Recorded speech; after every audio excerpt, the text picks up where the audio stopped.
আল্লাহ রসুল সাল্লাল্লাহু আলাইহি ওয়াসাল্লাম এই জিলহজ মাসের আরেকটি ফজিলতের কথা বলেছেন, যেটি সহিহ মুসলিম শরীফের মধ্যে হাদিসটি এসেছে।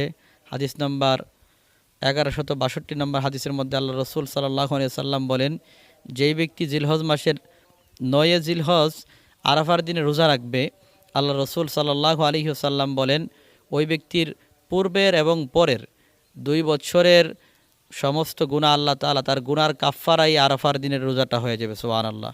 আসুন আমরা যারা পারি এই জিলহজ মাসের 9 তারিখ আরাফার দিনে রোজা রাখার চেষ্টা করি। এই দিনে রোজা রাখার ফজিলত সম্পর্কে আল্লাহর রসুল বলেন, আইয়ু কাফিরা সানাতাল মাজিয়াতা ওয়াল বাকিয়াতা।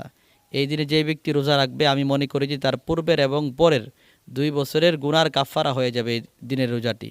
সুবহানাল্লাহি ওয়া বিহামদি। আসুন আমরা এই দিনে রোজা রাখার চেষ্টা করি। 3 নম্বরে, জিলহজ মাসের এই 10 দিনে আমরা বেশি বেশি করে দুরূদ শরীফ পাঠ করার চেষ্টা করব।